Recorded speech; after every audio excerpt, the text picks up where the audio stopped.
लेला आहात, पण ही तुमची जिंकलेली शेवटची निवडणूक आहे, लक्षात घ्या. आणि हे सांगण्यासाठी आम्ही सगळे इथे आलेलो आहोत. आम्हाला तुम्हाला हेच सांगायचं की आपण निष्ठेने उभा आहात, लढतो आहोत. हेही दिवस जातील, हेही दिवस जातील आणि पुन्हा एकदा या ठाण्यावर सुरुवात आपल्या विजयाच्या शिवसेनेची ठाण्यातूनच झालेली आहे आणि इतिहासाची पुनरावृत्ती होते, लक्षात घ्या. इतिहास असा एक वर्तुळ पूर्ण करतो आणि पुन्हा तिथेच इतिहास येतो आणि तिथून परत नवा इतिहास लिहिला जातो. तो नवा इतिहास या ठाण्यातूनच लिहिला जाईल. मग अशी आपण म्हणालात त्याला पकडून आणतात, त्याला पकडून आणतात, विचारे आपण म्हणालात एक दिवस एकनाथ शिंदेला पण लोक पकडून आणतील. याला घेता का तुमच्या पक्षात? घ्या, यांना प्रवेश करू द्या. त्याच्या गेलेत तर सगळे, हे सगळे लाभार्थी आहेत, हे डरपोक लोक आहेत, हे घाबरून पळून गेलेले आहेत.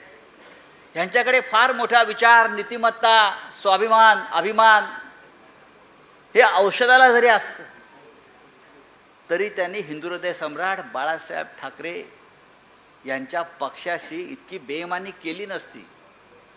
अमित शहा आणि नरेंद्र मोदींना हवा आहे ही शिवसेना फुटलेली, फोडलेली. त्यांना हवी होती शिवसेना फोडलेली, हे त्यांचं स्वप्न होतं शिवसेना फोडण्याचं.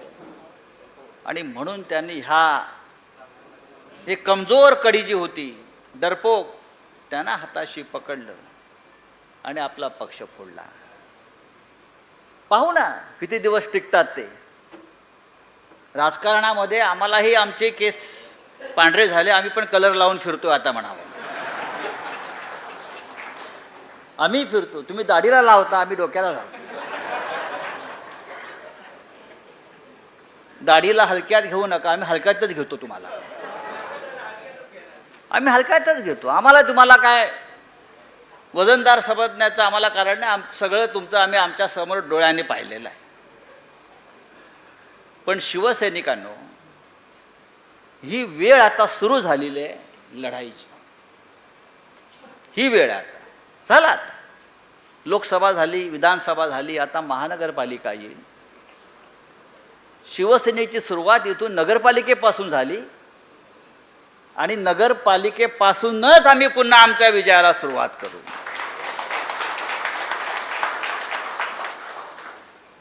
पैशाची मस्ती कोणाला दाखवताय? लुटलेल्या पैशाची मस्ती आम्हाला दाखवू नका.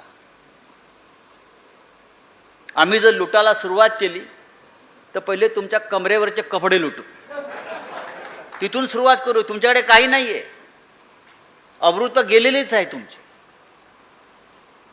हा महाराष्ट्र फार मोठा आहे. छत्रपती शिवाजी महाराजांचं आपण नाव सांगतो.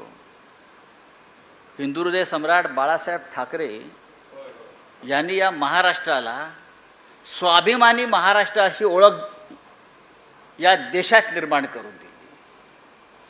आणि आपण माती खाल्लीत.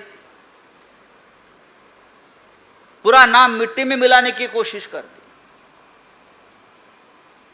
पण मी इतकंच सांगेन, आजही छत्रपती शिवाजी महाराजांच्या महानिर्वाणानंतर आणि छत्रपती संभाजी राजांच्या निर्घृण हत्येनंतर मोगल औरंगजेब हे आनंदानं बेहोश होऊन नाचायला लागले होते की आता महाराष्ट्र आमच्या हातामध्ये आला, आता महाराष्ट्राला राजाच राहिला नाही. या महाराष्ट्राला राजा नाही, राजाची हत्या केली, राजाला आम्ही मारून टाकलं. पण तसं झालं नाही. संभाजी राजांच्या मृत्यूनंतर सुद्धा हा महाराष्ट्र 25 वर्ष लढत राहिला, झुंजत राहिला आणि शेवटी त्या औरंगजेबाचं थडगं आपण या महाराष्ट्रातच बांधलं. हा इतिहास आहे.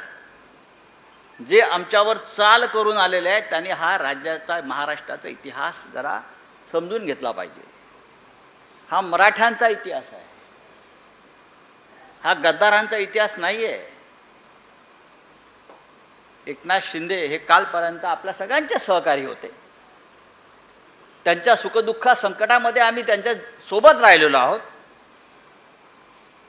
आम्ही त्यांना अनेक गोष्टी समजून सांगितल्या, बाबा घाबरू नकोस, तुला कोणी हातामध्ये बेड्या घालून मोदी आणि शहा नाही घेऊन जाणार.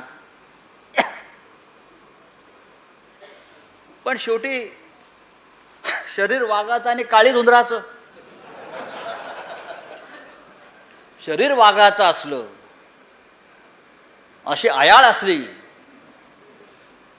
तरी काळीज उंदराचं असल्यावरती माणूस काय करणार. पण या व्यासपीठावर वाघ बसलेले आहेत, खरे वाघ. समोर छावे बसलेले आहेत, छावे. आणि संपूर्ण महाराष्ट्रामध्ये आणि मातोश्रीवर आमचा सेनापती बसलेला आहे. अख्ख्या महाराष्ट्रामध्ये आग लावण्याची ताकद आमच्यामध्ये आजही आहे. सत्तेची मस्ती आम्हाला दाखवू नका. अशा अनेक सत्ता आल्या आणि गेल्या, तेव्हा सत्तेची मस्ती आम्हाला दाखवू नका. शिवसेना ही सत्तेसाठी जन्माला आलेली नाही, तर शिवसेना हीच एक सत्ता आहे, लक्षात घ्या. शिवसेना हीच एक पॉवर. आणि म्हणून आम्ही सगळ्यांनी ठरवलं आहे, नेत्यांनी ठरवलेलं आहे, आता महाराष्ट्राच्या कानाकोपऱ्यात जायचं, गावागावात जायचं. आणि ही शिवसेना जी आमची चोरीला नेण्याचा प्रयत्न, शिवसेना अजिबात चोरलेली नाही भास्कर साहेब. चोऱ्या माऱ्या अशा पाकिटमाऱ्या होत असतात. ही पाकिटमारी आहे. गर्दीमध्ये शिरून पाकिट मारतात, चैन मारतात. डाके दरोडे कसे घालायचे याचं ट्रेनिंग आम्ही तुम्हाला देऊ भविष्यामध्ये. नाही तुम्हाला रस्त्यावर आणलं आणि जशी चोरांची धिंड काढतात पोलीस रस्त्यावरून, तशी गद्दारांची धिंड या ठाण्यात नाही निघाली तर बाळासाहेब ठाकरेंचं आम्ही नाव सांगणार नाही. मनामध्ये एक जिद्द ठेवा की येणारा काळ आपला आहे, येणारं भविष्य आपलं आहे. ही जिद्द आपण ठेवली पाहिजे. राजन विचारे ठाण्यामध्ये उत्तम काम करतात, केदार दिघे उत्तम काम करतायत, तरी त्यांचा पराभव झाला. पण हा पराभव अंतिम नसतो. जिथे विजय टिकला नाही देवांचा विजय टिकला नाही. देवाने सुद्धा अनेक विजय प्राप्त केले होते, पण कोणीतरी येऊन त्यांचा पराभव केला देवांचाही. देवांना बंदिवान केलं. याचा अर्थ काय, देव कायमच्या पराभूत झाला. देवाने शेवटी रावणांचा, कंसाचा, राक्षसांचा वध केला आणि देव पुन्हा विजयी झाले. मथुरेवर स्वारी केली जरासंधानं. 21 लक्ष सैन्य होतं मथुरेवर. त्याआधी जरासंधाचा पराभव 26 वेळा केला होता कृष्णानं. पण एकदा कृष्णाचा पराभव झाला. कृष्ण पळून गेला मथुरेतून, त्याला पळून जावं लागलं. म्हणून कृष्णाला रणछोडदास म्हणतात. रणछोडदास का म्हणतात? कृष्णाला त्या रणातून तात्पुरती माघार घ्यावी लागली. रण सोडून कृष्णाला जावं लागलं, म्हणून त्याला देवाला रणछोडदास म्हणतात. आज आमचा तात्पुरता पराभव आहे. पण शेवटी कृष्णानं महाभारत जिंकलं. कृष्णानं फक्त गीता सांगितली नाही, तर कृष्णानं महाभारत घडवलं आणि विजय प्राप्त केला. कुरुक्षेत्रावरती शेवटी सत्य आणि धर्माचा भगवा ध्वज फडकवला. हीच ताकद या शिवसेनेमध्ये, बाळासाहेब ठाकरेंच्या शिवसेनेमध्ये. तेव्हा मित्रांनो,